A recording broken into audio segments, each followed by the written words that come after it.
At Disney World in Florida, people are pooping while waiting for the rides. A human skull was found in a Florida thrift shop.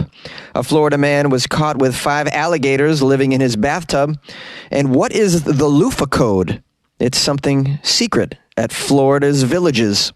These are the weird stories for Friday on Weird AF News, and they are all from the state of Florida. It's Florida Friday on Weird AF News. Let's go.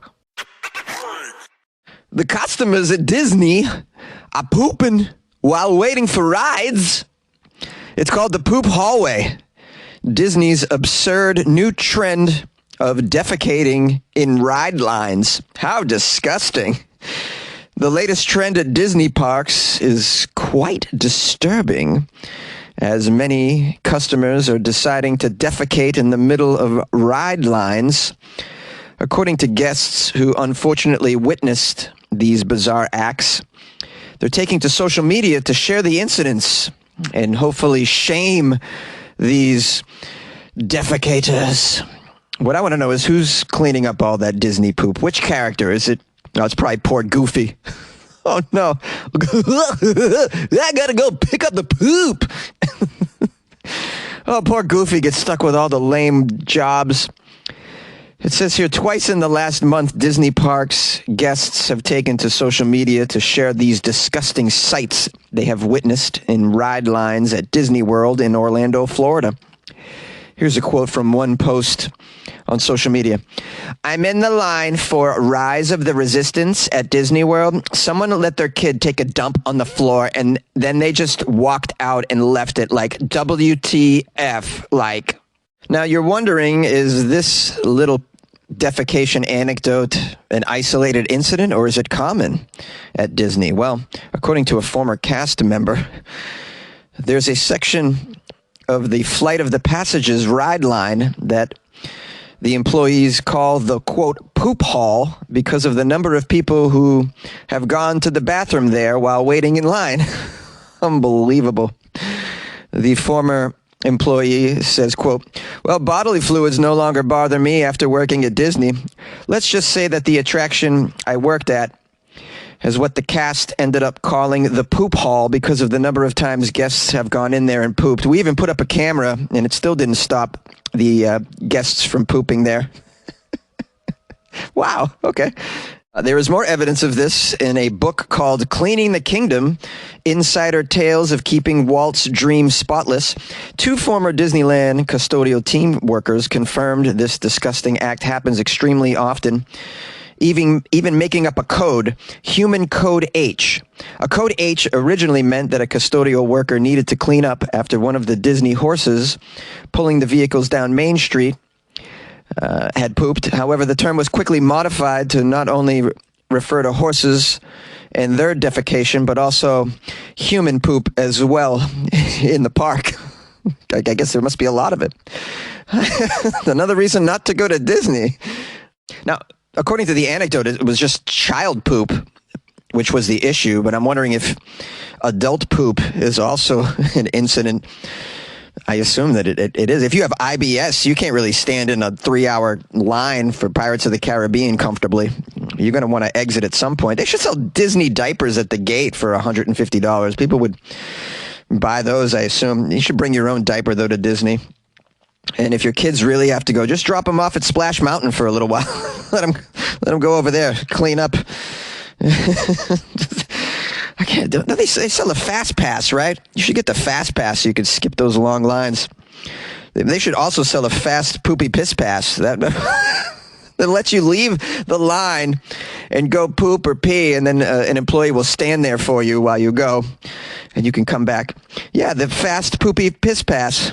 Who's on board with me, guys? Disney should call me. I have ideas. A human skull was found in a Florida thrift shop. A shopper at a Fort Myers, Florida thrift store made an unusual discovery, a human skull. The shopper happens to be an anthropologist and noticed the skull was being sold in the Halloween section of the thrift shop.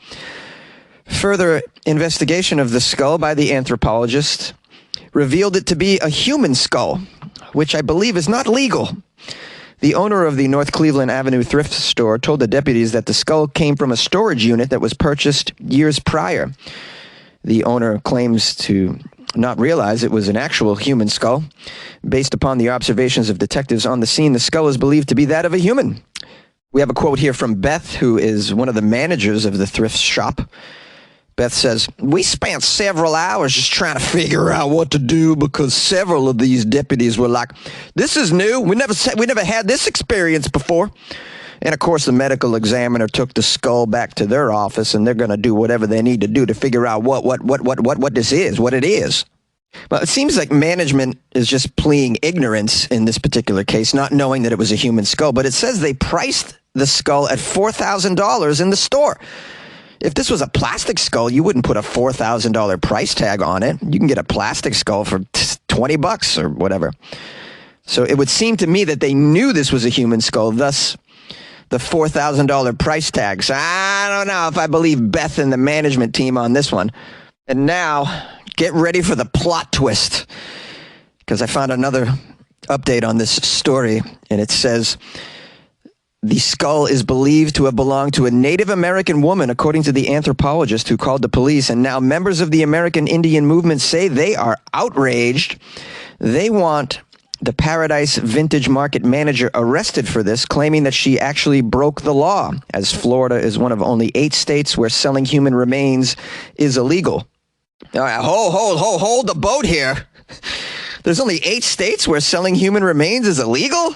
I mean, you could buy human remains legally in most states? This is shocking news to me. Doubly shocking is that Florida is one of the only states where this is illegal. I mean, you know what I mean? Wow, this whole thing is, well, it's a learning experience for all of us.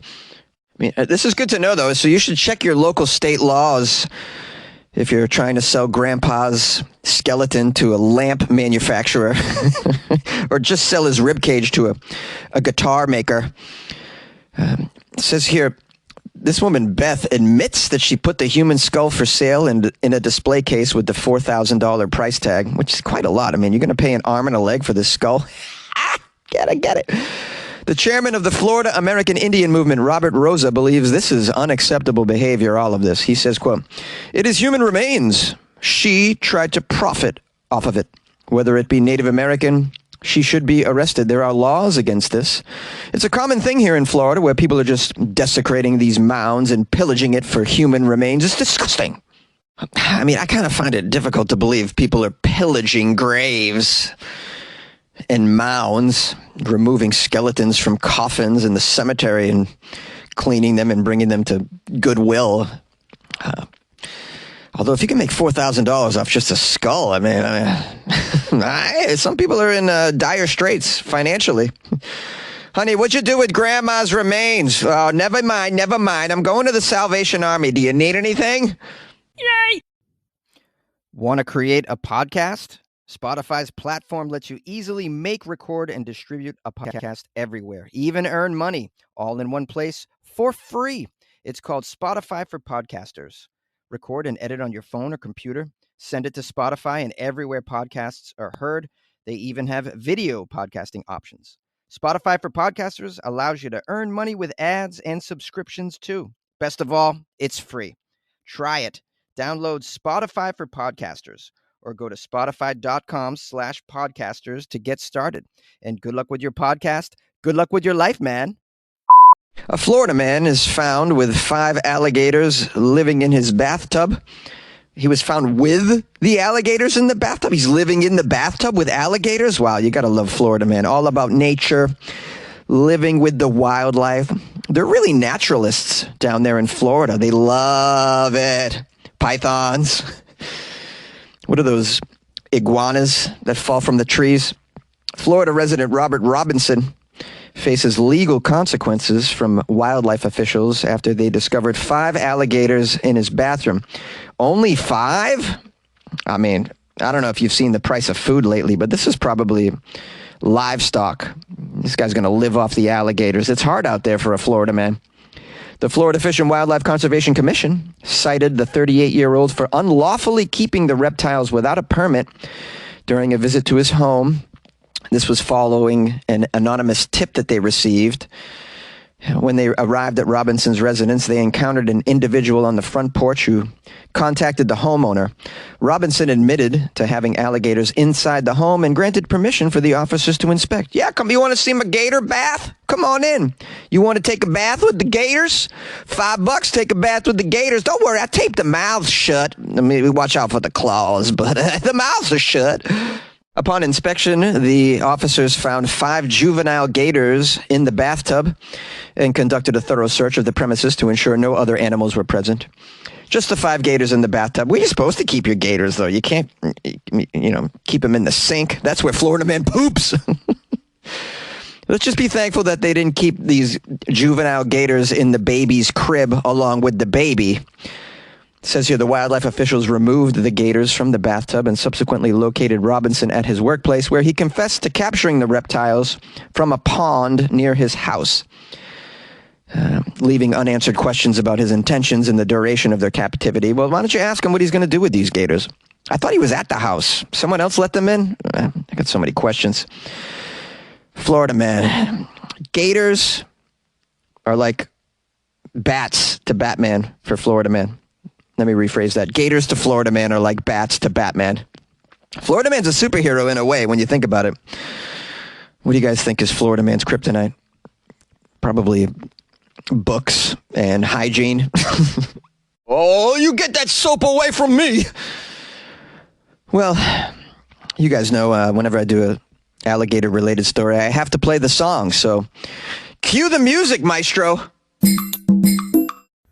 Got an alligator in my backyard and nobody cares, nobody cares. Got an alligator in my patio and nobody cares, nobody cares. Had an alligator at my birthday party and nobody cared, nobody cared. Had an alligator in the front seat of my Volkswagen and nobody cared, 'cause it's Florida.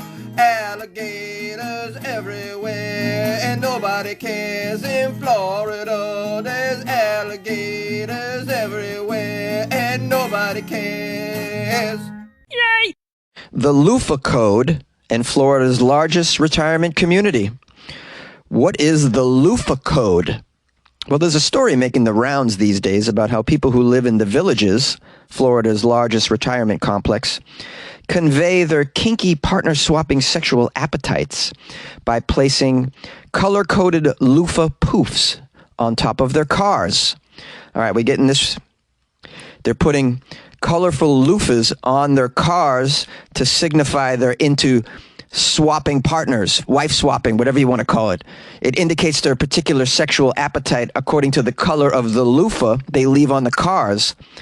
In this retirement complex, which I've covered on the show many times, the Village is known for underground Viagra sales and the largest community of STDs in the entire United States, so they say.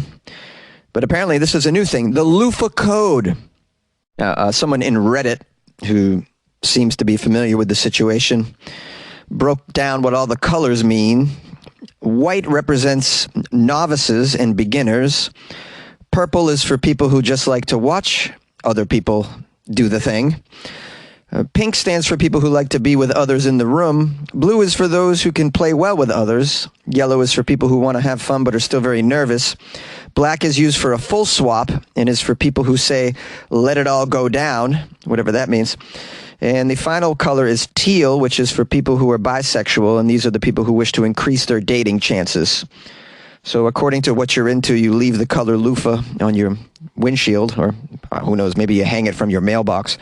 This particular story goes on to say that this is just the latest chapter in the folkloric canon of sex-sodden tales that collect so easily at this sprawling, 3-county, 76,000-resident, 55 and over community that bills itself as Florida's friendliest hometown, the Villages. With live music and plenty of alcohol and Viagra flowing nightly, and older, leisure-seeking adults looking to be friendly, in the Villages, there's much more to life than just pickleball. Don't believe me? Well, put a pink loofah on your car windshield and experience a little tickleball. pickleball, guys. Come on. Come on. We're doing the weird news, only from Florida. Thank you, my listeners, for spending a little time with the Weird AF News podcast, and specifically Florida Friday. I want to give thanks to all of my listeners who support me by sending me amazing Florida news leading up to Friday. Very helpful, allowing me to do the best Florida Friday episode that I can do. Shout out to anyone who's kept me caffeinated as well. That helps me do the best Florida Friday episode that I can do as well. If you guys would like to buy me coffee and keep me caffeinated for such tasks, please go to weirdafnews.com, the official website of Weird AF News, where you can buy me a coffee, or you can join the Patreon, which is like buying Jonesy a coffee every damn month. You can also download the Patreon app on your smartphone and just do a search for Weird AF News. And that's where I'm at. I appreciate all the support I got. I appreciate everybody reaching out to me. I hope you're having an amazing weekend. I'm having a hard time talking. My lips are moving faster than my brain. Anyways, I hope you're having a nice weekend, or you had one, or you're going to have one. Please celebrate life as best you can. Don't pay attention to the debilitating mainstream news if you can avoid it. Just listen to the Weird AF News. It'll keep you smiling. It'll keep you laughing. It'll keep you saying, man, thank God I don't live in Florida. Am I right? Well, I guess lastly, if you'd like to reach out to me, the email is funnyjones@gmail.com. You can call the show 646-450-2012. Follow me on Instagram @funnyjones. That's the way to do it, @funnyjones. And for those of you who are in Texas, next weekend I'll be performing in Dallas from, the dates are Thursday the 16th through Sunday, what's that, the 20th? Something like that. Yeah, 16th through the 20th. So come out to a show if you'd like. Be nice to meet you. All the information's available on my Instagram account @funnyjones. There's a link there where you can purchase tickets. Or just send me an email if you have any questions. funnyjones@gmail.com. I'll give you all the details, and I would love to see you. Hope you have an amazing weekend, as always. And good luck with your life, man. No, really, really good luck with your life, man.